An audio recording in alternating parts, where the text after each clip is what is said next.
I watched my sister's face drain of color as Mrs. Chen called my name, and only my name, to the front of the class. Her fingers clutched the edges of her desk so hard her knuckles went white, and I could see the exact moment panic seized her throat. She'd copied my entire assignment, word for word, just like I knew she would. Just like she'd done in my first life, right before she destroyed everything I'd built. But this time, I'd made sure every answer on the paper I'd left out for her to steal was spectacularly, intentionally wrong. Meilin Zhang, please come forward, Ms. Chen repeated, her voice carrying that particular tone of a teacher who'd discovered something interesting. I stood slowly, smoothing down my uniform skirt, and walked to the front with measured steps. Behind me, I could hear Yuki's breathing quicken. My sister, my beautiful golden child sister, was experiencing real fear for perhaps the first time in her pampered life. Mrs. Chen held up 2 papers. Class, we have an unusual situation today. These 2 assignments are identical. Every single word, every punctuation mark, even the same unusual phrasing in question 7. Her eyes swept the classroom before landing on me. But only one of you attended my optional Sunday study session where I specifically mentioned that question 7 was a trick question designed to catch students who weren't paying attention to the underlying concepts. The classroom erupted in whispers. Meilin, Mrs. Chen continued, you weren't at that study session. Yet your original assignment, the one you submitted digitally at 11 p.m. last night, had the correct analysis. Would you care to explain? I kept my face carefully neutral, the perfect mask of a confused, innocent student. I worked from the textbook and my class notes, Mrs. Chen. I spent about 6 hours on it because I wanted to make sure I understood the concept fully. I see. Mrs. Chen's expression was unreadable. And the paper version you left on your desk at home? The one submitted this morning under your sister's name? Here it was, the moment I'd been orchestrating for 3 months, ever since I'd woken up in my 16-year-old body with the memories of my death still fresh in my mind. I'm not sure what you mean, Mrs. Chen, I said softly, letting just a hint of hurt creep into my voice. I only submitted 1 assignment. Yuki Zhang, come forward. Mrs. Chen's voice cut through the mounting chaos. I turned to watch my sister stand on shaking legs. In my previous life, Yuki had been my destruction. She'd copied my work throughout high school, leveraging my intelligence while our parents showered her with praise for her achievements. She'd stolen my scholarship essay, submitted it as her own, and when I'd tried to prove it was mine, our mother had slapped me across the face and called me a jealous liar. Yuki had gone to Beijing University on my words, my dreams, my future, while I'd been forced to attend a local community college my reputation destroyed. But that wasn't even the worst of it. In my first life, I'd still managed to claw my way up. I'd worked 3 jobs, finished my degree, and started a small tech company with my girlfriend, Lynn. We'd been happy. We'd been building something real, until Yuki had decided she wanted that too. She'd seduced Lynn with her looks and our parents' connections. She'd stolen my business plans, my client lists, everything. Then, when I'd confronted her at her engagement party, her engagement to my Lynn, she'd laughed in my face. Our mother had joined in, telling me I should be grateful Yuki was putting my mediocre ideas to good use. I'd left that party, gotten into my car with tears blurring my vision, and hadn't seen the truck running the red light. I'd died at 27, broken and alone, betrayed by everyone I'd ever loved. And then I'd woken up on the morning of my 16th birthday, gasping and clutching my chest where the impact should have been. The memories had been overwhelming at first. 11 years of future knowledge crammed into my teenage brain. I'd spent that entire first day locked in my room processing the gift I'd been given. A second chance. A chance to protect myself. A chance to make them all pay. Now watching Yuki shuffle to the front of the class, I felt nothing but cold satisfaction. This is your paper? Mrs. Chen held up the physical copy. Yes, teacher, Yuki whispered. Then explain question 7 to me. Walk me through your reasoning. I watched the color drain from Yuki's face completely. She stared at the paper Mrs. Chen held out, her mouth opening and closing like a fish. She couldn't explain it because she didn't understand it. She never had. She'd been coasting on my work for so long that she'd never developed any real academic skills of her own. Yuki's eyes darted to me, pleading. In my old life, I would have helped her. I would have jumped in with some excuse, taken the blame somehow because that's what our parents had trained me to do. Protect Yuki. Make things easy for Yuki. Sacrifice for Yuki. Not anymore. I'm waiting, Yuki, Mrs. Chen said firmly. I can't. Yuki's voice broke. Because you didn't write it, Mrs. Chen stated flatly. You copied it from your sister's draft, didn't you? The classroom exploded with chatter. I heard my name repeated in whispers, heard the shock and scandal spreading like wildfire. This was social death for Yuki at Haiyan Academy, the most prestigious private school in Shanghai. Academic integrity was everything here. Cheating was the ultimate sin. Mrs. Chen, Yuki started, but our teacher held up her hand. Save it. Both of you will report to Principal Wu's office immediately. Maylene, bring your laptop and your Cloud Drive login. We'll be examining the timestamps on your digital files. This was exactly what I'd planned for. Every draft, every research note, every iteration of that assignment existed in my cloud storage with perfect timestamps showing weeks of work. The paper I'd left out for Yuki to find, printed and sitting conveniently on my desk yesterday while I was at my weekend job, had been a honey trap, and she'd walked right into it. As we walked to the principal's office, Yuki grabbed my arm. May, please, she hissed. Tell them it was a misunderstanding. Tell them you gave me permission to... I pulled my arm away and looked at her with cold eyes. I gave you nothing, Yuki. Whatever you took without asking. Just like always. Her eyes widened. This wasn't the Malin she knew, the pushover sister who absorbed all the abuse and asked for more. I could see her confusion, her fear, and underneath it all, the first glimmers of suspicion that something fundamental had changed.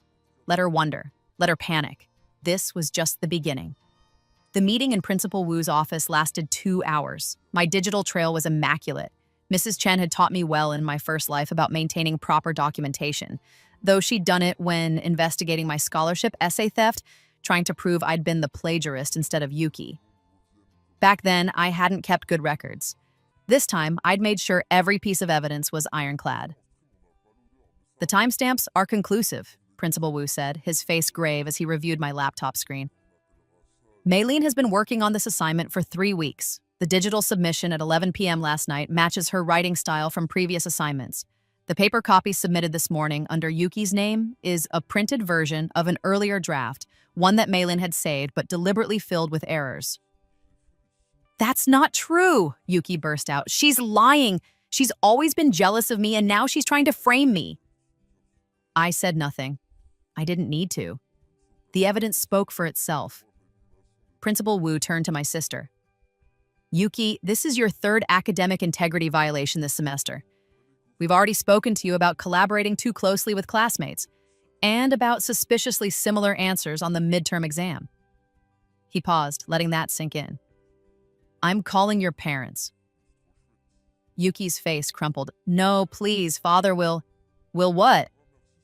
Principal Wu's eyebrows rose. Be disappointed? He should be. We expect better from our students.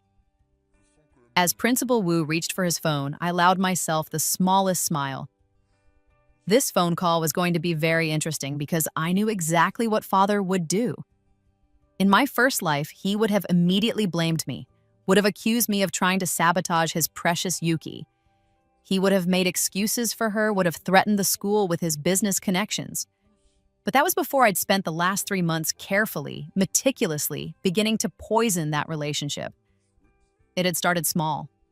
A few comments about Yuki's spending habits, her designer bags, her expensive shoes, all purchased with Father's credit card.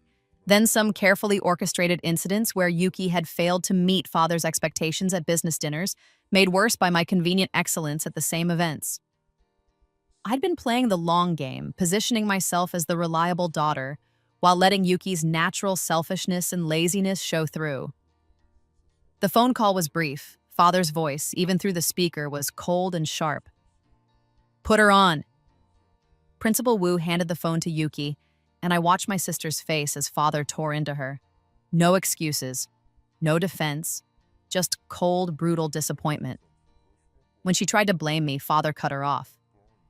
Enough. You've embarrassed the family name. You'll accept whatever punishment the school deems appropriate, and then we'll discuss your future at home. The call ended. Yuki was crying now, mascara running down her cheeks, her carefully maintained beauty cracking like a porcelain mask. Principal Wu delivered the verdict. 1 week suspension, a 0 on the assignment, mandatory academic probation, and a note on her permanent record. For someone like Yuki, whose entire identity was wrapped up in being perfect, being the golden child, this was devastation. Maylene, Principal Wu said, turning to me with something like sympathy in his eyes. I apologize that you had to go through this. It's clear you've been dealing with this situation for some time. Your handling of it, maintaining your own work, documenting everything, shows remarkable maturity. I bowed my head, the picture of humble grace. Thank you, Principal Wu. I just want to focus on my studies. I have no doubt you will excel. You're dismissed. I gathered my things and left, walking past Yuki without a word.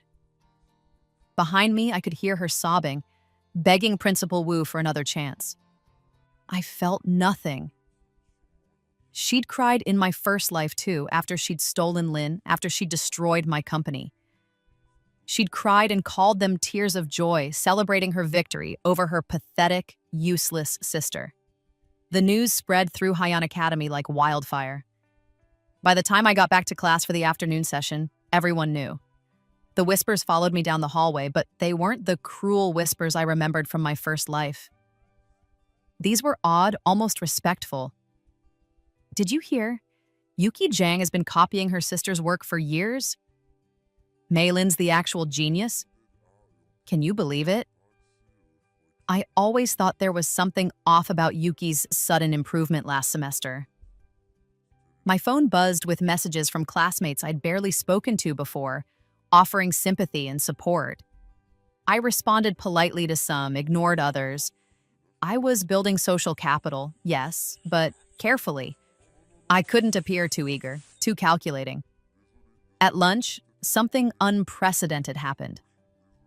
Lin Wei sat down across from me in the cafeteria. My heart stopped. Lin looked exactly as I remembered from when we'd first met. Sharp, intelligent eyes, short hair styled into an undercut and androgynous beauty that had taken my breath away. In my first life, we'd met at university, but here at Haiyan Academy, in this accelerated timeline, Lin was a year ahead of me, a brilliant senior who I'd admired from afar for 3 months. Maylin Zhang? Lin asked, even though she clearly knew who I was.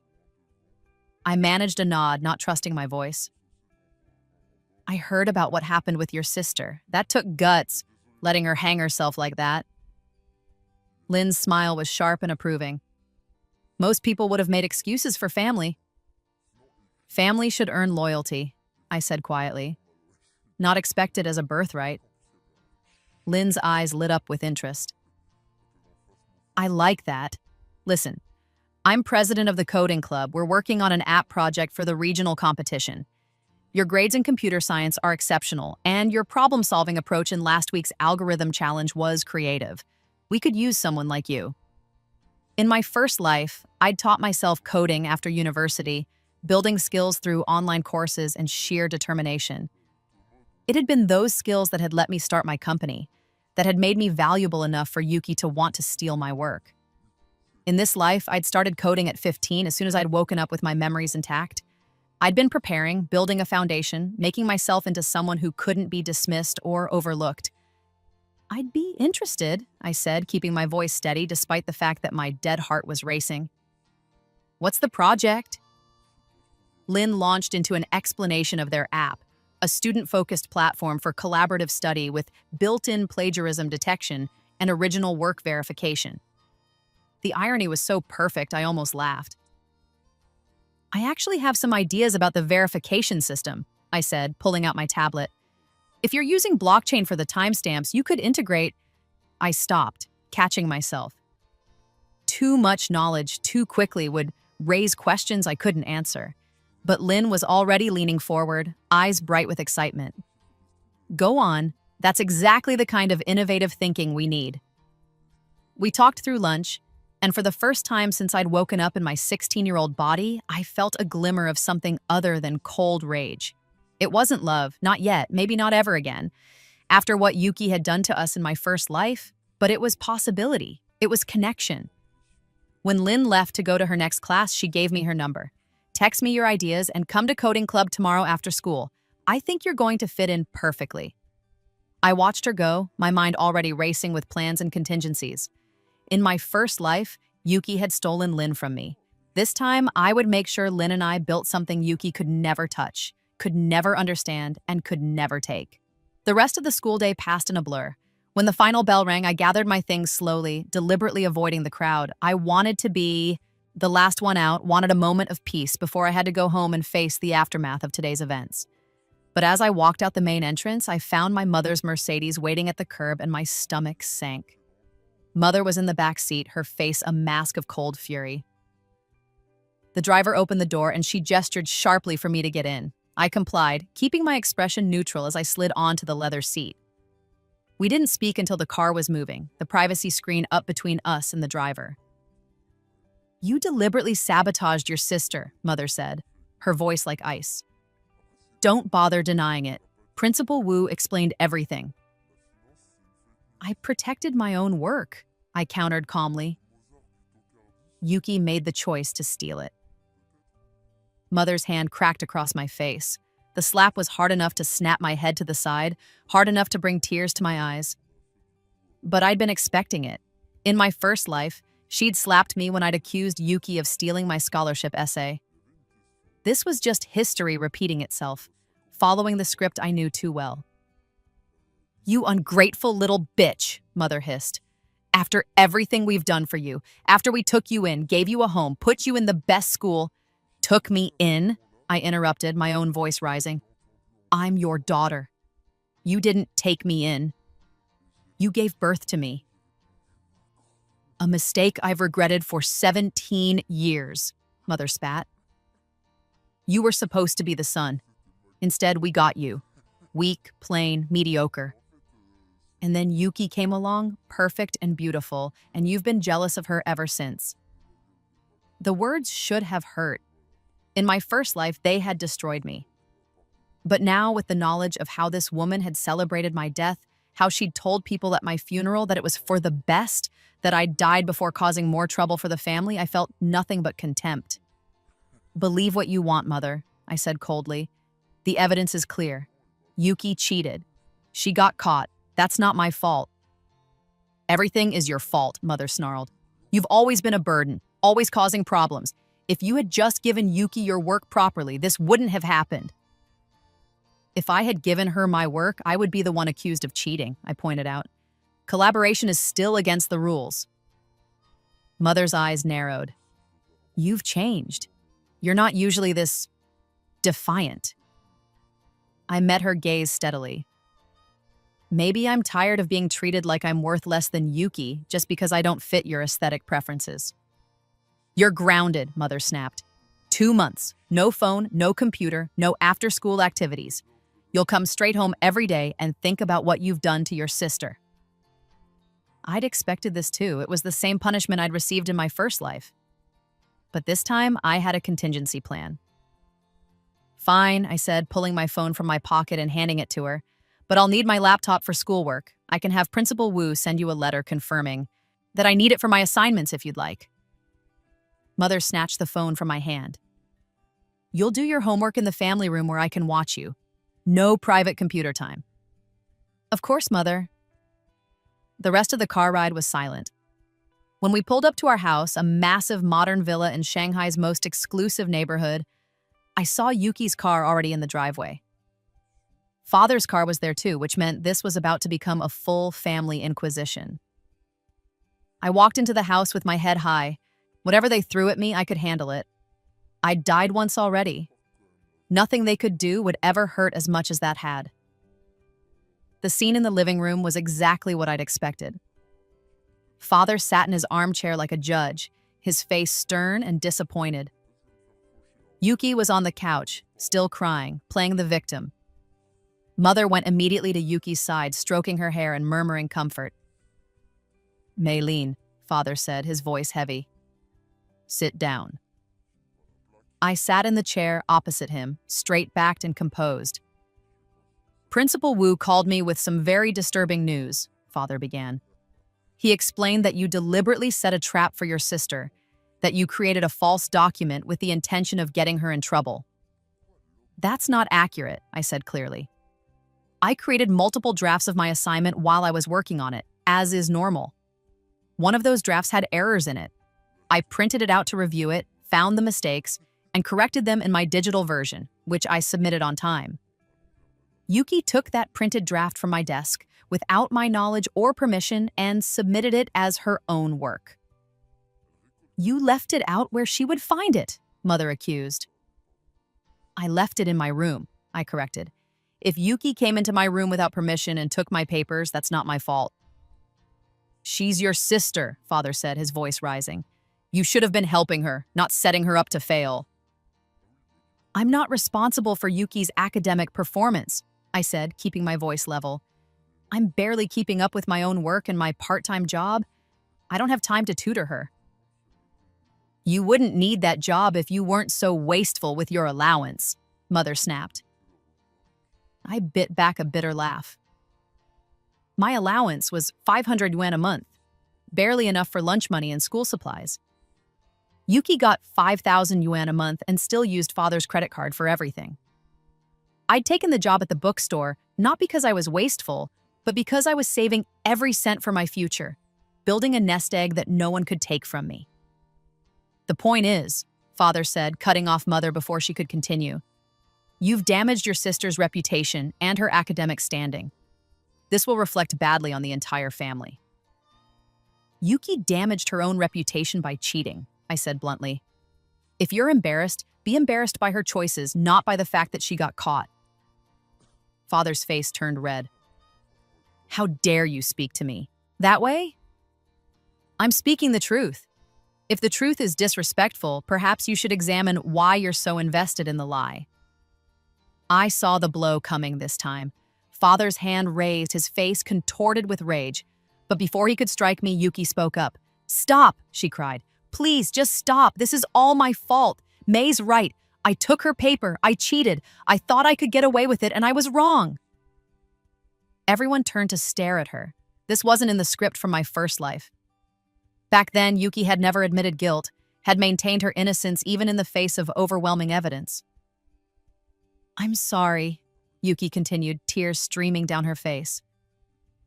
I'm sorry to Father, to Mother, and to May. I've been using her work for months, and I knew it was wrong, but I was scared of failing. I was scared of disappointing you both. Mother immediately wrapped Yuki in a hug. Oh, sweetheart, it's okay. We know you're under so much pressure. That's why Maylin should have been helping you properly instead of... No, Yuki interrupted, and I felt a chill run down my spine. This was definitely not the script. May didn't do anything wrong, I did, and I need to face the consequences. I studied my sister carefully. Her tears seemed genuine, her remorse appeared real. But I knew Yuki. I knew her manipulation, her ability to play whatever role would get her what she wanted. This was a performance, had to be. The question was, what was her angle? Father sighed heavily. Well, at least one of my daughters has the integrity to admit her mistakes. He shot me a look. Perhaps you could learn something from your sister's honesty, Maylin. I said nothing. There was no point arguing. In their eyes, I would always be the villain of this story.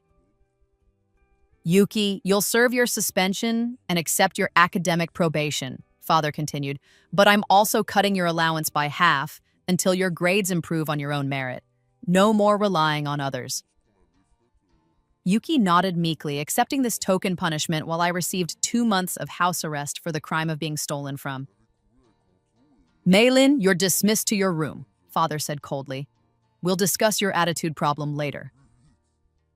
I stood and left without another word, climbing the stairs to my bedroom. Once inside, I locked the door and sat on my bed, my mind racing. Something was wrong. Yuki's sudden confession, her acceptance of blame, it was too easy, too convenient. She was planning something, I was sure of it. I just couldn't figure out what. I pulled my spare phone from its hiding place in my bookshelf, the one Mother didn't know about, the one I'd bought with my bookstore money specifically for this contingency. I had 3 phones total, actually. One I'd just surrendered to Mother, one spare in my school locker, and this one in my room. I'd learned in my first life to always have backups, to never be completely cut off. I texted Lynn, grounded for 2 months, still want to work. On the coding project, can we communicate via school email? Her response came quickly. That sucks. Yeah, school email works. I'll send you the project files tomorrow. We meet Wednesdays and Fridays after school. Can you make it? I thought about my grounding, about Mother's restrictions. But she'd said after-school activities were banned, not mandatory academic club meetings. There was a loophole there. I'll have to check, but probably. It's an academic club, so I might be able to argue it's school required.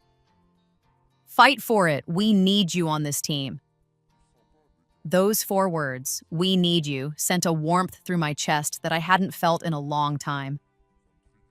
To be wanted, to be valued for my skills and not just as Yuki's inferior shadow was intoxicating. I spent the evening doing homework in my room, listening to the sounds of the house. Yuki's door was closed, her music playing softly. I could hear Mother in the kitchen, talking on the phone to one of her society friends, no doubt spinning the story to make Yuki look sympathetic and me look like the jealous villain. Around 10 p.m., there was a soft knock on my door. May, it's me. Can I come in? Yuki. Every instinct screamed at me not to open that door, but I needed to know what she was planning, needed to understand this new strategy of hers. I opened the door a crack.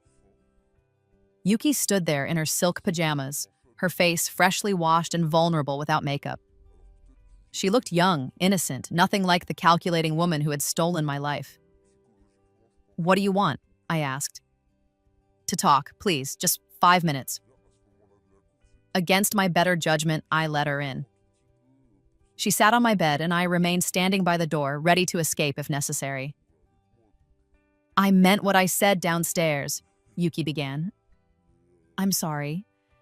I know I've been using you, taking advantage of you. It wasn't right. Why the sudden conscience? I asked skeptically. Yuki fiddled with the hem of her pajama top. I've been thinking about it for a while, actually. About how unfair Mother and Father are to you. How they always compare us, and I always come out ahead even when I don't deserve it. And this bothered you before today? Yes, Yuki said, looking up at me with those innocent eyes. But I was scared to say anything. Scared that if I rocked the boat, I'd lose their approval, too.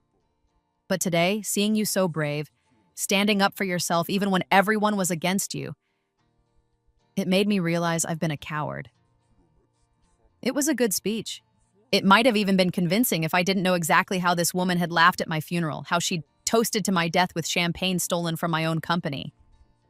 Okay, I said neutrally. Thank you for the apology. I want to make it up to you, Yuki continued. I want to be a better sister. Maybe we could study together? I could actually learn from you properly instead of just copying? I don't think that's a good idea, I said carefully. You need to develop your own study, habits, and I need to focus on my own work. Yuki's face fell. Right, of course, I just thought, never mind. She stood up. I really am sorry, May. I hope someday you can forgive me. She left, closing the door softly behind her. I stood there for a long moment, my mind churning. That had been a manipulation, I was certain of it. But I couldn't figure out the angle. What did Yuki gain from apologizing, from appearing remorseful? Unless she was trying to repair her image. She'd been publicly humiliated today, caught cheating in a way that couldn't be denied or explained away. Her reputation at Haiyan Academy was in tatters.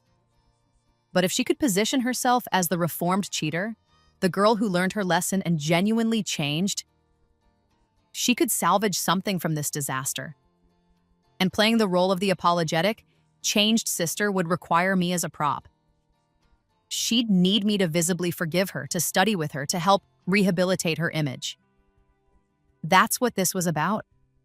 She was trying to co-opt my social capital, to rebuild herself through association with the wronged but gracious sister. I smiled coldly in the darkness of my room. Nice try, Yuki. But I wasn't playing that game. Over the next few days, the dynamics at home became clearer. Yuki was on her best behavior, being sweet and helpful, apologizing constantly.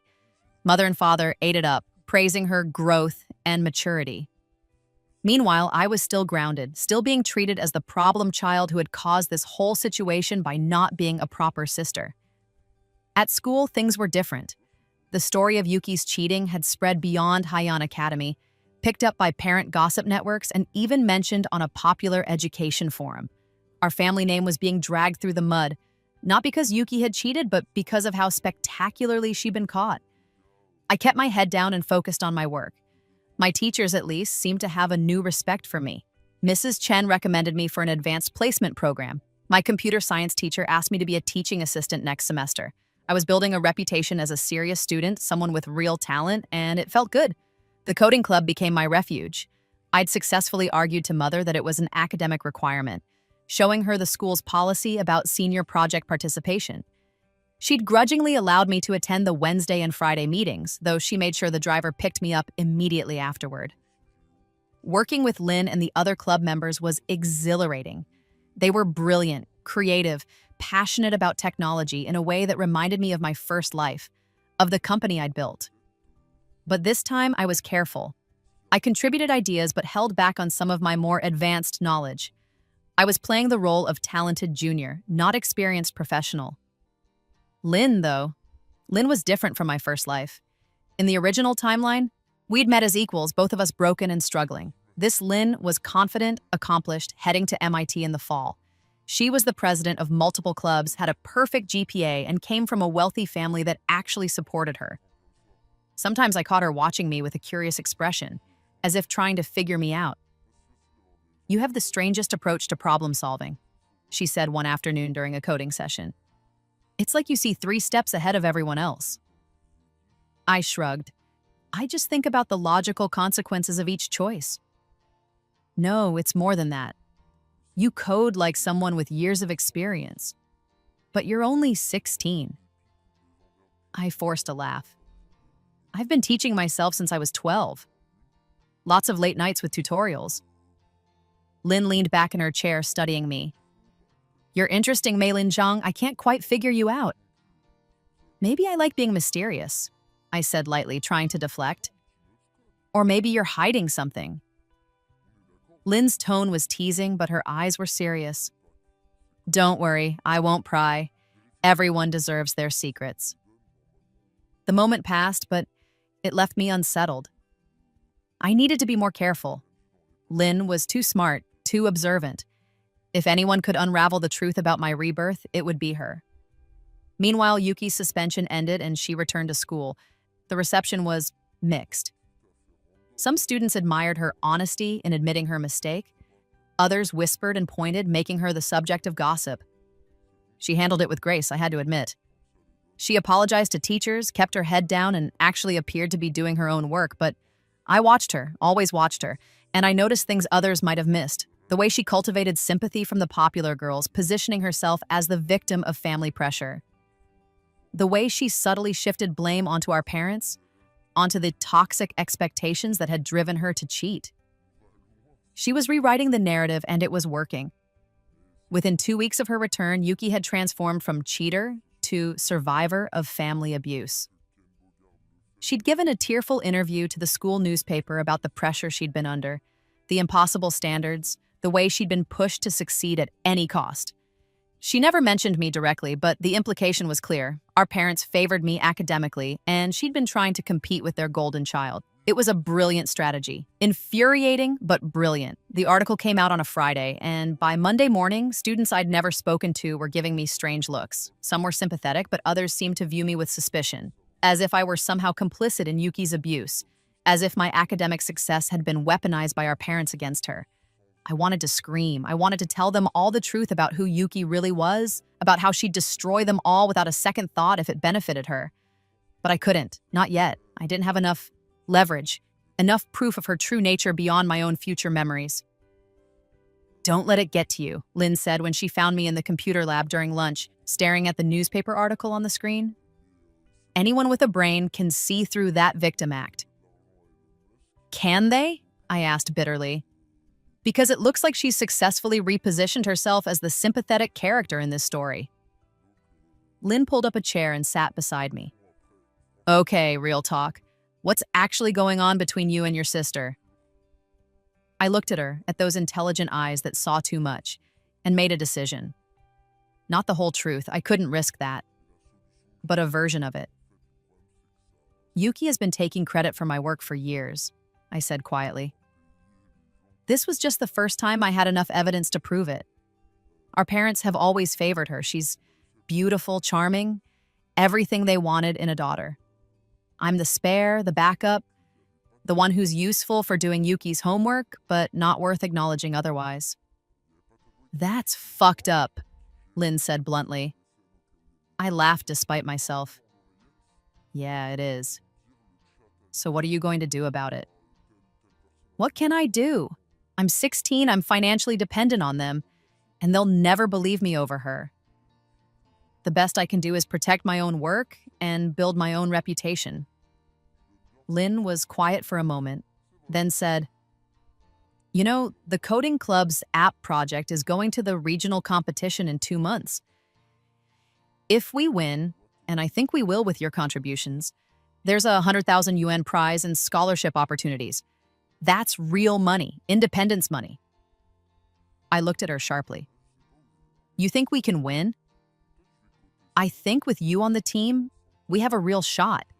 You've redesigned our entire verification system, you've optimized the user interface, and your blockchain integration is genius. The judges are going to eat it up." Hope flickered in my chest. In my first life, I'd won prize money from competitions in my 20s, after I'd already been beaten down by years of struggle. But this could accelerate everything. "Let's win it then," I said with determination. Lynn grinned. "That's the spirit." I knew there was a fighter under all that quiet politeness. We worked on the project obsessively over the following weeks. The rest of the coding club, 5 other talented students, welcomed my contributions enthusiastically. For the first time since my rebirth, I felt like I was part of something, like I belonged somewhere outside of my toxic family. At home, things were tense but stable. My grounding was technically still in effect, but Mother had stopped checking my movements as closely. I think she'd grown bored of punishing me, especially since I wasn't giving her the satisfaction of complaining or begging for forgiveness. Yuki continued her campaign of reformed perfection. She studied diligently, actually studied, from what I could tell, and her grades were improving on her own merit, though not to the level they'd been when she was copying my work. She was sweet to me in front of our parents, always offering to help with chores or homework, playing the role of the good sister. I accepted her help when refusing would have looked suspicious, but I never let my guard down. I kept my real work locked on encrypted drives, used complex passwords, and never left anything valuable where she could access it. Then 6 weeks after the cheating incident, everything changed. I came home from a coding club meeting to find a strange car in our driveway, a vintage Rolls-Royce that looked like it belonged in a museum. The driver was standing beside it, and he watched me with interest as I approached the house. "Miss Meilin Zhang?" he asked. "Yes?" "I'm Mr. Chen, driver for Mrs. Yang. She's inside speaking with your parents. She asked me to inform you that she wishes to speak with you when you arrive." Mrs. Yang. The name sent a shock through my system. Yang Mei Feng was my paternal grandmother, my father's mother. In my first life, I'd never met her. She'd cut off contact with father before I was born over some family dispute I'd never fully understood. I'd only learned of her existence after my death when I'd done some bitter research into my family history and discovered that she was a tech industry pioneer, one of the original investors in Chinese social media, worth billions.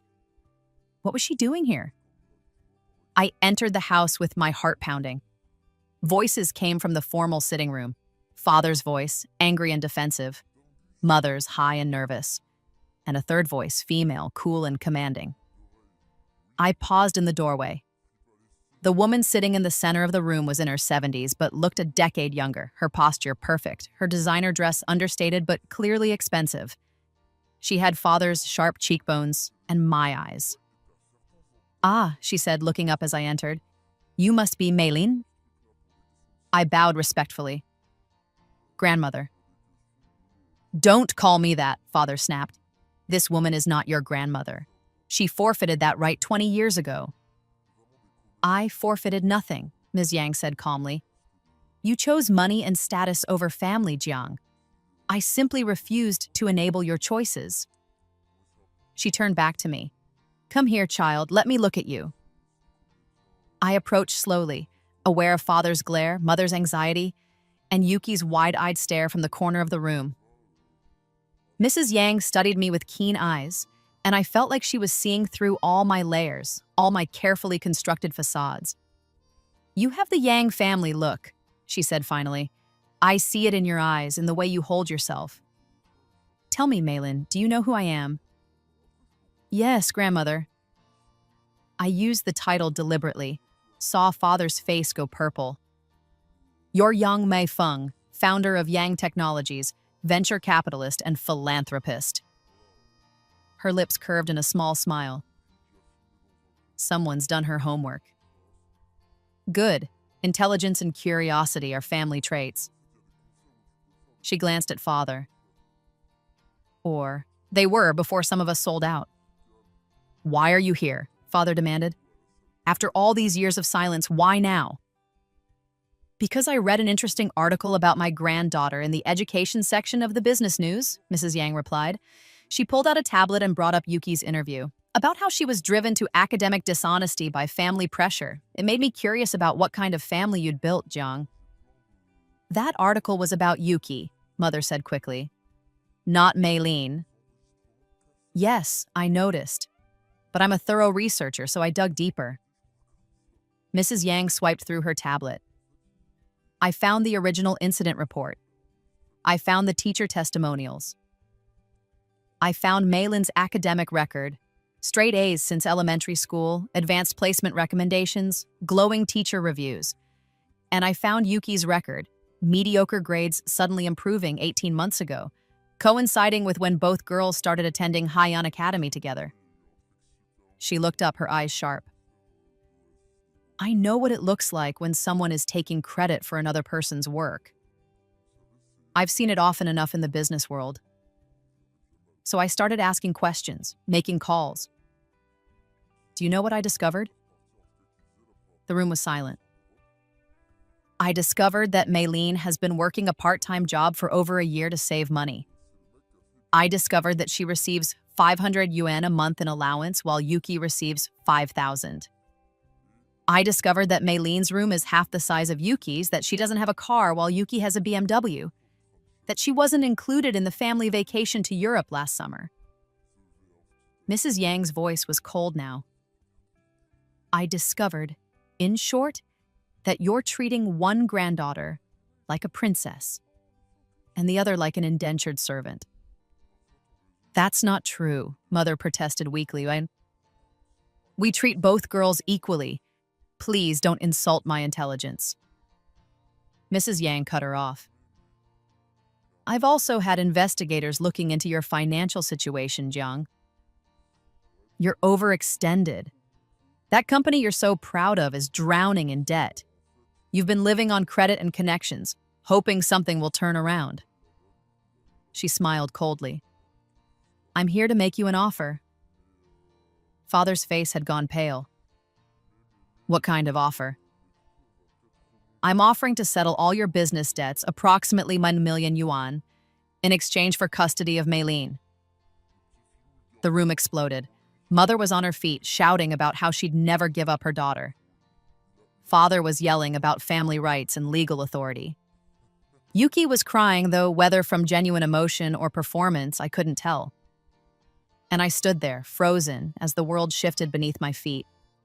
Custody, freedom, a grandmother who saw me, who valued me, who wanted me. "You can't do this," Father said desperately. "She's my daughter." "Yes, and I'm giving you a choice," Mrs. Yang replied calmly. Let me take Malin. Give me legal guardianship, and I'll save your company, your house, your lifestyle. Or refuse and watch everything you've built collapse around you. I've made sure your creditors know about my interest. They're watching to see what you choose. If you refuse me, they'll call in their debts immediately. It was ruthless. It was manipulative. It was exactly the kind of corporate hardball I'd learned to play in my first life. And it was the most beautiful thing I'd ever witnessed. Maylene, Father said, turning to me, tell her you want to stay with your family. I looked at him, this man who had never protected me, who had always chosen Yuki, who had let Mother slap me and called it discipline. I looked at Mother, who had told me my birth was a mistake. I looked at Yuki, who had stolen my life once and would do it again if given the chance. And I looked at Grandmother Yang, this fierce woman who had done more for me in one afternoon than my parents had in 16 years. I want to go with Grandmother, I said clearly.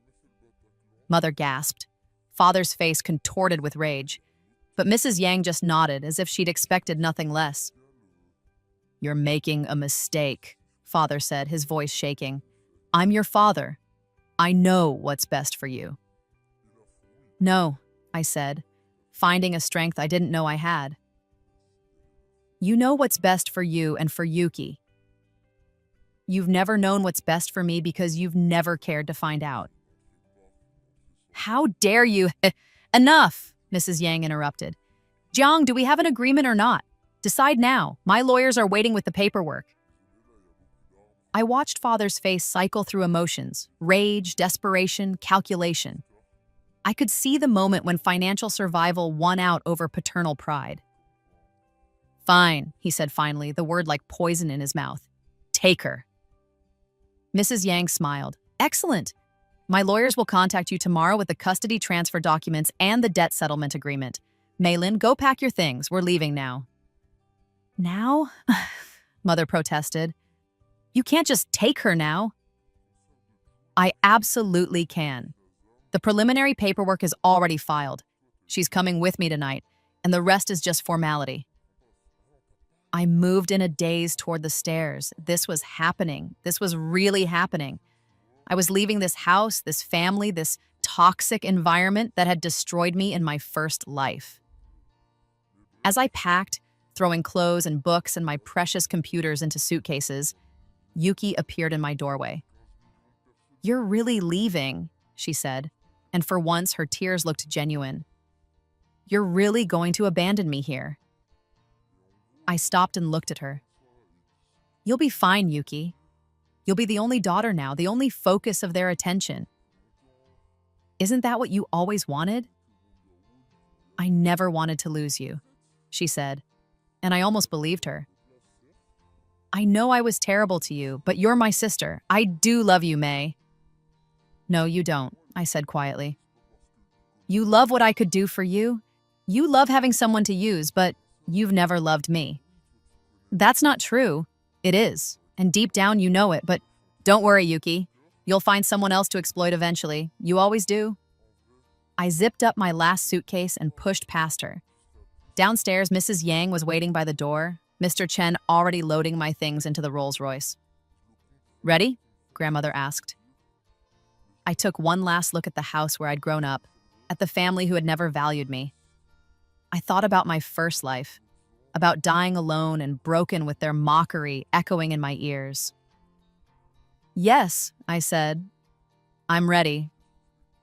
We drove through Shanghai as the sun set, the city lights beginning to glow. Mrs. Yang's penthouse was in the historic French Concession, a beautiful Art Deco building that had been converted to luxury apartments. My new room was larger than my entire old bedroom had been. It had floor-to-ceiling windows overlooking the city, a massive desk with dual monitors already set up, and a private bathroom with a soaking tub. It was a teenager's dream room, and it was mine. I had my assistant do some research on what 16-year-old girls like, Ms. Yang said, watching my reaction. If anything isn't to your taste, we can change it. It's perfect, I whispered. Good, now we need to talk. She gestured to the sitting area by the window, and we both sat. I want to be clear about expectations. I'm not rescuing you because I'm a saint. I'm doing this because I believe in investing in talent, and you, my dear, are extraordinarily talented. I know, I said. I read your business philosophy. You wrote about it in your autobiography. Mrs. Yang raised an eyebrow. You read my autobiography? Last year, I read everything I could find about successful female entrepreneurs in tech. Your chapter on identifying and nurturing hidden talent was particularly insightful. Impressive, she looked pleased. Then you understand that I expect a return on my investment. Not financially, I have more money than I could spend in 10 lifetimes.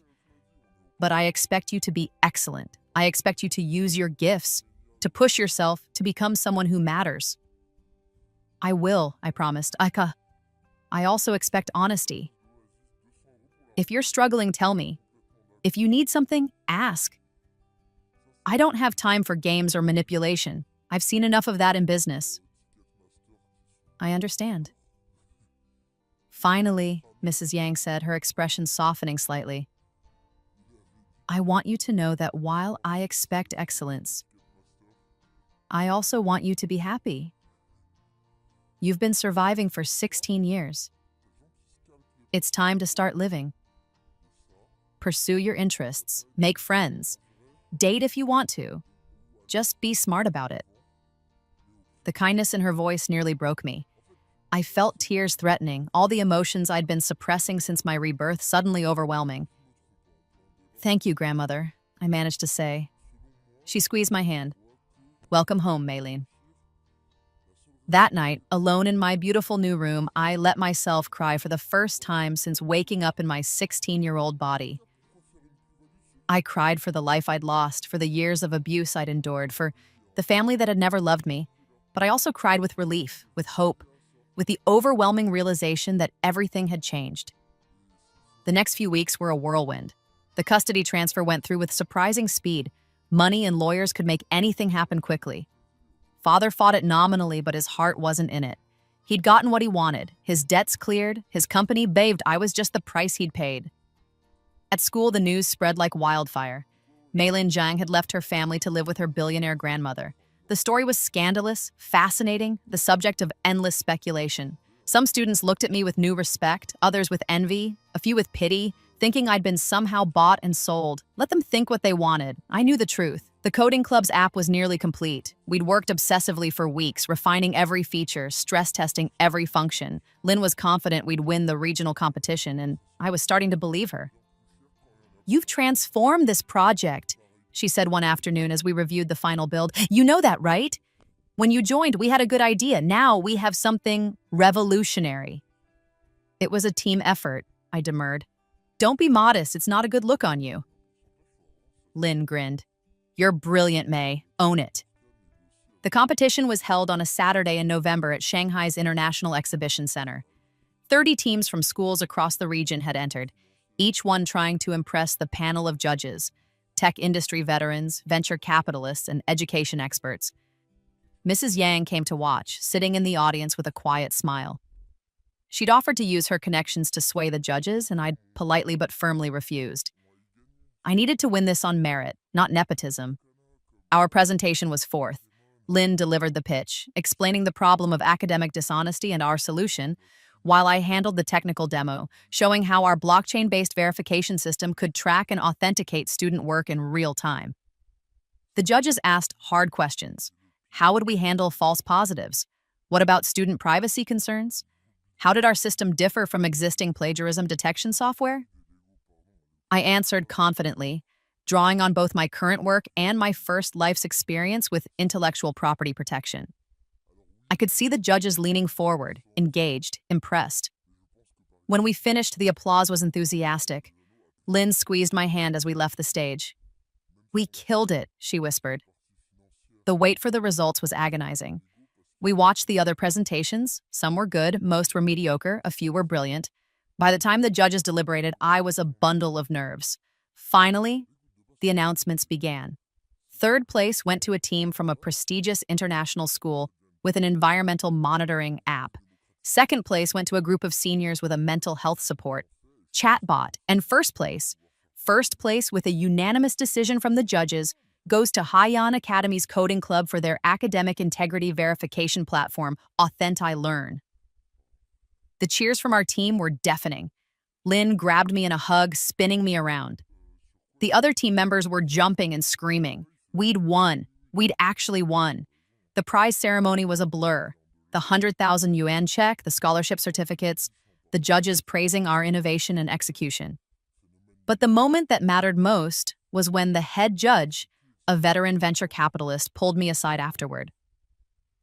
That was impressive work, Ms. Zhang. Your technical architecture is graduate level. Have you considered pursuing computer science at university? It's my plan, I said. Good, here's my card. When you're ready to intern, reach out. My firm is always looking for talent like yours. I took the card with shaking hands. This was it. This was the beginning of everything I'd lost in my first life, but better, cleaner, mine. Mrs. Yang was waiting outside the exhibition hall, her smile proud. Congratulations, my dear. Well done. Thank you for coming, grandmother. I wouldn't have missed it. Now I believe celebrations are in order. The team should join us for dinner. She'd reserved a private room at one of Shanghai's finest restaurants. The team was giddy with victory, talking over each other, planning how to split the prize money and what we'd do with the scholarship opportunities. Lynn sat next to me, our shoulders touching. This is just the beginning, she said quietly, for both of us. MIT for me and Beijing, or Tsinghua for you? Probably Tsinghua, I said. Computer science program there is excellent. We could stay in touch, collaborate on projects remotely, maybe even start a company together after graduation. My heart skipped. In my first life, Lynn and I had started a company together. It had been stolen from us, destroyed, but it had been ours. The idea of building something with her again, in this timeline, in this better version of our lives. I'd like that, I said. Lynn's smile was brilliant. It's a date then, 4 years from now, Zhang and Wei Technologies. Why do you get your name first? Because I'm older, and I thought of it first. We laughed, and for the first time since my rebirth, I felt genuinely happy. Not satisfied, not victorious, just purely, simply happy. The celebration was still going strong when my phone buzzed with a message. Unknown number. Congratulations on your win. I always knew you were the smart one. Yuki. I stared at the message, my good mood evaporating. How did she even get this number? I'd changed it after moving in with grandmother. A second message followed. I'm sorry for everything. I know you won't believe me, but I really am. You deserve to win. You deserve all good things. I deleted both messages without responding. Yuki was playing a new game, I was sure of it. But I couldn't figure out what it was, and that bothered me. Everything okay? Lynn asked, noticing my expression. Just family drama, I said, putting my phone away. Nothing important. But it nagged at me through the rest of the evening and into the following week. Yuki had sent me several more messages, all apologetic, all praising my accomplishments, all suspiciously kind. She'd also somehow gotten my school email and had sent a long letter talking about how she was in therapy, working on herself, trying to be a better person. It was a manipulation. It had to be. But I couldn't see the angle. Then 3 weeks after the competition, I came home from school to find Mrs. Yang in her study, her face serious. Sit down, Maylin. We need to talk. My stomach dropped. What's wrong? I received a very interesting phone call today from your mother. It seems Yuki has been having some difficulties. She's been struggling with depression, apparently brought on by guilt over her treatment of you. She's been self-harming. Your parents want to know if you'd be willing to meet with her, perhaps help her through this difficult time. Ice flooded my veins. She's lying. I suspected as much, Mrs. Yang said calmly. But I wanted to hear your perspective. Why do you think she's lying? Because Yuki doesn't feel guilt. She feels inconvenience. She's lost her academic slave, her parents are disappointed in her, and her social standing at school is damaged. She's not depressed, she's strategizing. And she's decided that playing the victim of mental health struggles will rebuild sympathy and give her a way to reconnect with me. That's a very cynical view of your sister. It's an accurate one, I said flatly. I know Yuki better than anyone. This is a trap. Mrs. Yang studied me for a long moment. You've become quite hard, Maylin. I wonder why that is. I met her gaze steadily. Because I've learned that being soft only gets you hurt. Fair enough. I'll inform your mother that you're not interested in meeting with Yuki at this time. If that changes, let me know. It won't change. But the campaign didn't stop. Yuki's messages continued, becoming more desperate, more emotional. She sent me voice messages where she was crying, begging me to talk to her. She sent emails detailing her therapy sessions, her diagnosis, her medication.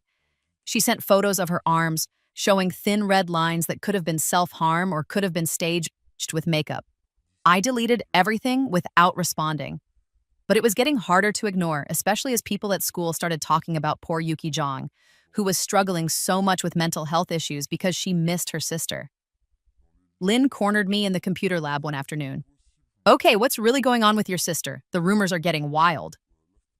I sighed. She's trying to manipulate me into meeting with her. Probably wants to rebuild a relationship so she can use me. Again. And if she's genuinely struggling? She's not. But if she is, Lynn pressed.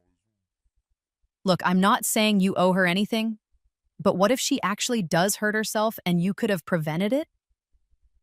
Then that's her choice, not my responsibility, I said coldly. Lynn looked at me with something like concern. May, I know you've been hurt, but you're starting to sound like you don't care about anyone. I care about people who deserve it. Yuki doesn't. Everyone deserves basic human compassion. Even people who destroy you, I shot back. Even people who steal from you and mock you and celebrate your failures? Yes, Lynn said quietly. Because if we become as cruel as the people who hurt us, then they've won. They've turned us into them. Her words hit me like a slap. I stared at her, at this person who I'd loved in my first life, who I was maybe starting to love in this one, and I saw the disappointment in her eyes. I'm not trying to judge you, Lynn continued. I'm just worried. You've been getting colder, more calculating. I understand why, but I don't want to see you lose yourself in revenge. I'm not seeking revenge, I said. But even as the words left my mouth, I knew they were a lie. Everything I'd done since waking up in my 16-year-old body had been about revenge, about making them pay, making them suffer, taking back everything they'd stolen from me. I'd been so focused on the endgame that I hadn't stopped to question whether I was becoming someone I even wanted to be. Just think about it, Lynn said, squeezing my shoulder before leaving. Think about who you want to be when all this is over. That night, I couldn't sleep. Lynn's words kept echoing in my head. Was I becoming the villain in my own story? Was I letting my past life's pain turn me into something cruel and hard? I thought about Yuki, about her messages, about the possibility, however small, that she was genuinely suffering. I thought about the fact that she was still just 17, still young enough to change, to grow, to become better. And then I thought about my funeral, about her laughter, about the champagne toast to my death.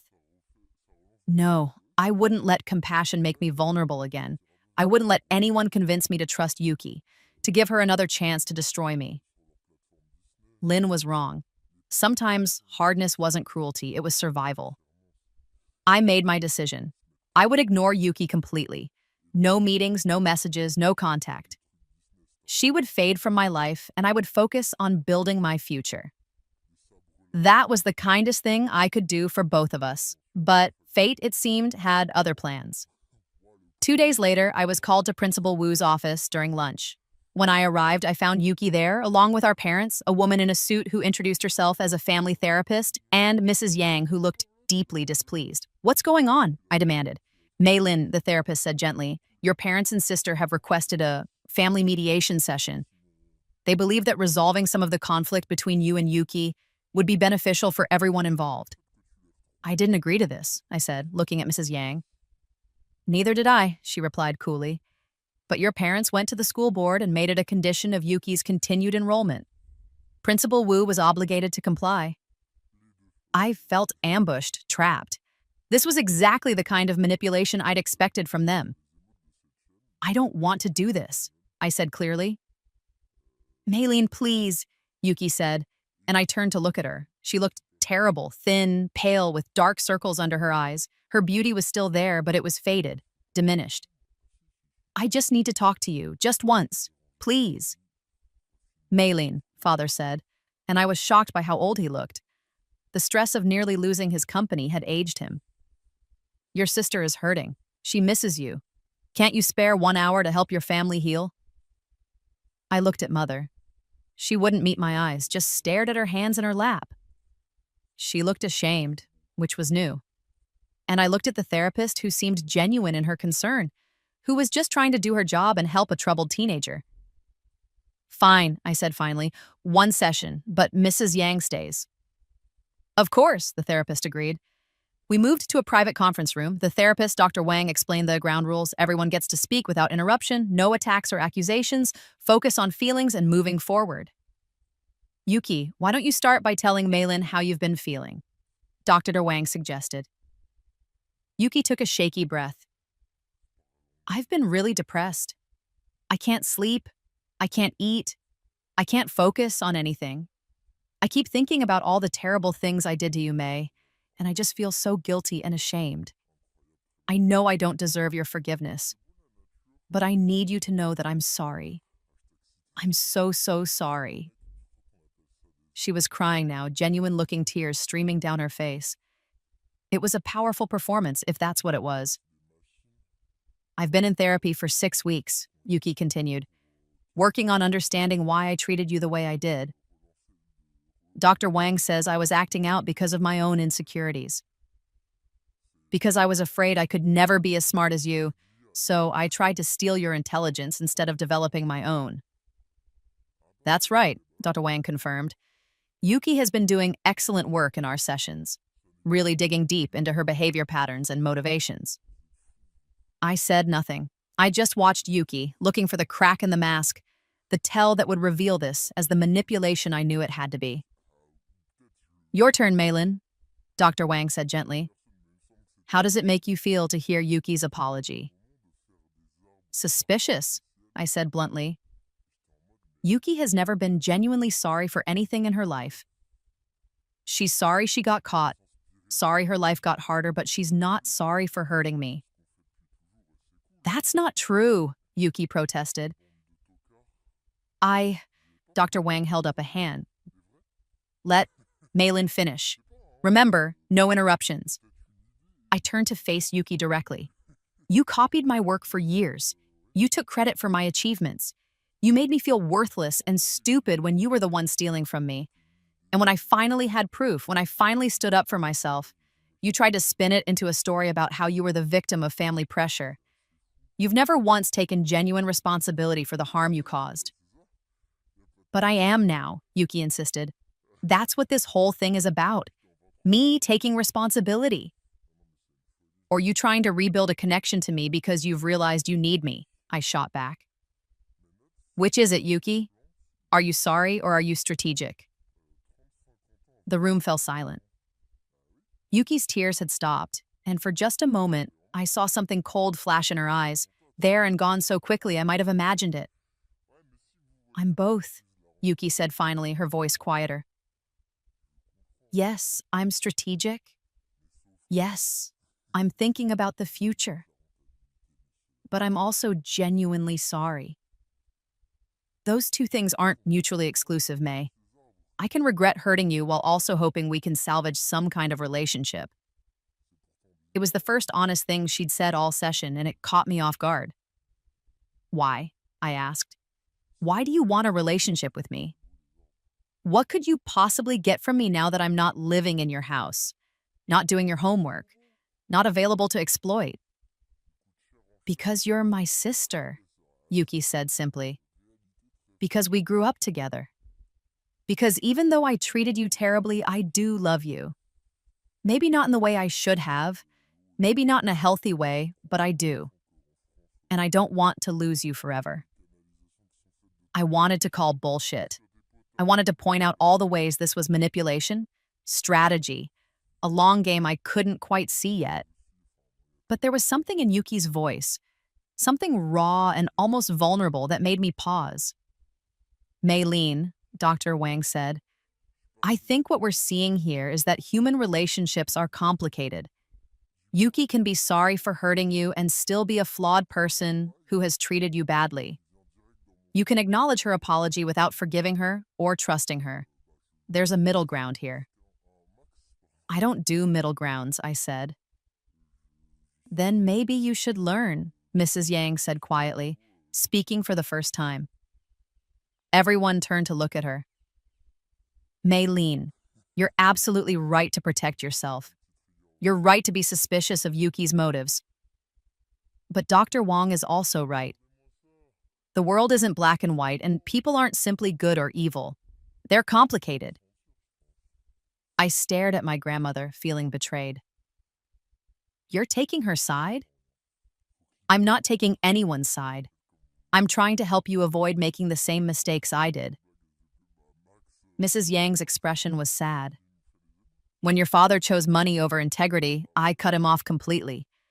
I told myself I was protecting my principles, and I was. But I also lost 20 years with my granddaughters because of my pride and my refusal to allow for complexity. Don't make my mistake, Maylin. You can protect yourself without becoming isolated and bitter. The words hit me harder than anything else that day. Mrs. Yang was right. In my quest for revenge, in my determination to never be hurt again, I was building walls that would eventually trap me as much as protect me. I looked at Yuki, really looked at her. She was thin, tired, broken in a way I'd never seen her before. Whether her suffering was self-inflicted manipulation or genuine mental health struggles almost didn't matter. She was suffering. That was real. I'm not ready to forgive you, I said carefully. I may never be ready, but I can acknowledge your apology. I can accept that you're working on yourself, and I can agree to not complete cutoff, limited contact, text messages maybe, no in-person meetings until I'm ready. Hope bloomed on Yuki's face. Really? You mean it? Don't make me regret it, I warned. One manipulation, one attempt to use me, and we're done. Forever, understood? Understood. Thank you, May. Thank you so much. The session ended shortly after that. As we left, Father tried to approach me, but Mrs. Yang smoothly intercepted him. I think Maylin has been generous enough for one day. Don't push your luck, Jiang. He backed off and we left the school. In the car, Mrs. Yang squeezed my hand. That took courage. I'm proud of you. I'm not sure I did the right thing, I admitted. Neither am I, but you did the compassionate thing, and that counts for something. Just remember, compassion doesn't require stupidity. Keep your guard up. Always. Over the following months, my life settled into a new rhythm. I focused on my studies, on the coding club's next project, on building my college application portfolio. Yuki and I exchanged occasional text messages, superficial updates, nothing deep, but a connection nonetheless. She seemed to be genuinely working on herself. Her grades improved through her own efforts. She started volunteering at a literacy program for underprivileged kids. She even apologized publicly in a school assembly for her cheating, taking full responsibility without excuses. I watched it all with cautious skepticism, but I also started to see glimpses of a person underneath the manipulative mask. Someone uncertain, trying, imperfect, but maybe capable of growth. Lynn noticed the change in me. You seem lighter, she said one afternoon as we worked on code. Less angry. Maybe I'm just tired of being angry, I said. Good. Anger is exhausting. Lynn looked at me with warmth in her eyes. You know, I've been thinking. When I go to MIT and you go to Tsinghua, we're going to be on opposite sides of the world, but that doesn't mean we can't stay close. Long-distance collaboration, I suggested. I was thinking more like long-distance relationship, Lynn said, and my heart stopped. If you're interested. I stared at her, at this brilliant, beautiful person who, in another life, I'd loved and lost. I'm interested, I managed to say. Lynn's smile was radiant. Good, because I've been wanting to kiss you for months now. Then what are you waiting for? She kissed me in the computer lab, and it was sweet and perfect and nothing like the desperate, broken kisses we'd shared in my first life. This was a beginning, not an ending. This was hope. The months flew by. Spring came, and with it, college acceptance letters. I got into Tsinghua's computer science program with a full scholarship. Lynn got into MIT. The coding club won another competition. Yuki graduated from therapy and from intensive family counseling. And slowly, carefully, I started to let go of the revenge that had been driving me since my rebirth. It happened gradually. First, I stopped checking on Yuki's social media obsessively, stopped looking for evidence of her plotting. Then I stopped analyzing every text message for hidden meanings. Finally, I just let her be. She was Yuki, flawed and complicated and maybe trying to be better. That was enough. My graduation from Haiyan Academy was on a beautiful June day. Mrs. Yang sat in the front row, beaming with pride. Lynn sat next to her. The two had become close over the months. And in the back, I spotted father, mother, and Yuki. They'd come. I didn't seek them out after the ceremony, but I didn't avoid them either. When Yuki approached with a small wrapped box, I accepted it. Congratulations, May. I'm really proud of you. Inside was a simple silver bracelet with a small charm, the chemical symbol for silicon. For the tech genius, Yuki said with a small smile. I hope Tsinghua knows how lucky they are to get you. Thank you, I said, and meant it. I know I don't deserve your forgiveness. Yuki continued quietly. I know I messed up so badly that we may never be close again. But I want you to know that I'm grateful. You taught me more about integrity and strength than anyone else ever could have. I'm going to spend the rest of my life trying to be worthy of being your sister. I looked at her, really looked at her, and saw something I'd never expected to see. Sincerity. Not performance, not manipulation, just genuine emotion. I hope you do, I said. I really hope you do. We didn't hug. We weren't there yet, might never be. But we smiled at each other, and it was real. That night, at the celebration dinner Mrs. Yang hosted, surrounded by Lynn and my coding club friends and my grandmother who had saved me, I felt something I'd never felt in my first life: peace. I'd been given a second chance, and I'd used it to protect myself, to build a better life. But I'd also learned that revenge alone wasn't enough, that becoming hard and bitter would have been its own kind of death. I'd learned that justice and compassion could coexist, that protecting yourself didn't require destroying others, that forgiveness wasn't weakness, it was freedom. As Lynn's hand found mine under the table in Mrs. S's, Yang raised a glass to toast my future. I looked around at the life I'd built in this second chance. It wasn't perfect. It was complicated and messy and still carried scars from my first life. But it was mine. And this time, nobody could take it away from me. I squeezed Lynn's hand and smiled, thinking about the future we'd build together, about the company we'd start after college, about the innovations we'd create, about the life we'd share. Not the broken, stolen life from my first timeline, but something new and bright and ours. In my pocket, my phone buzzed. A message from Yuki. Thank you for giving me a chance to be better. I won't waste it. I typed back. Good luck, I mean it. And I did. Because I'd learned the hardest lesson of all, that letting go of hate didn't mean forgetting the harm, didn't mean trusting blindly, didn't mean ignoring the past. It meant choosing to live in the present, to build a future not defined by revenge, but by possibility. The epilogue to my story wasn't one of complete destruction for my enemies and total triumph for me. It was more nuanced than that, more human. Yuki was working at a nonprofit, genuinely helping people, trying to make amends for her past. Our parents had been forced to confront their favoritism and were slowly, awkwardly trying to do better. They'd never be close to me, but they'd stopped being actively harmful. And me? I went to Tsinghua. I studied computer science and business. I maintained my long-distance relationship with Lynn, flying to visit her at MIT during breaks, building our plans for the future. I started a tech blog that gained significant following. I took Mrs. Yang's mentorship and turned it into real skills, real knowledge, real power. When I graduated at the top of my class with multiple job offers from prestigious companies, I turned them all down because Lynn and I had made a promise 4 years ago, and it was time to keep it. Zhang and Wei Technologies launched on a crisp autumn morning in Shanghai. Our first product was that plagiarism detection system we'd built in high school, now refined and scaled for university use. It was an instant success. At our launch party, Mrs. Yang gave a speech about legacy, about building something that lasted. Lynn gave a speech about innovation and partnership. And when it was my turn, I stood in front of the crowd of investors and press and friends and said, I was once told that I was a mistake, that I was worth less than my sister, that my ideas were mediocre at best. I believed those lies for too long, but I learned something important. Your worth isn't determined by people who can't see your value.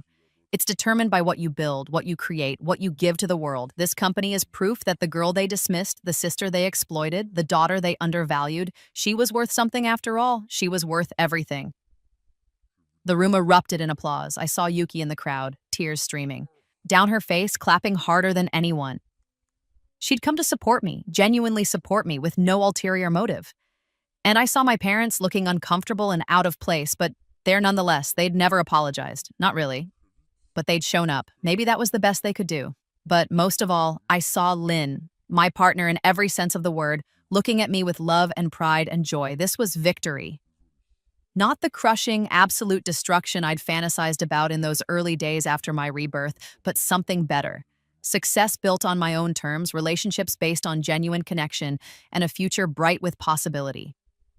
I'd been given a second chance at life, and I'd used it not just for revenge, but for redemption. Not just for my enemies, but for myself. And standing there, surrounded by everything I'd built, everyone who mattered, I realized that this messy, complicated, imperfect, happy ending was worth more than any perfectly executed vengeance could ever be. I'd won. Not by destroying them, but by becoming someone they could never diminish. And that, in the end, was the sweetest victory of all.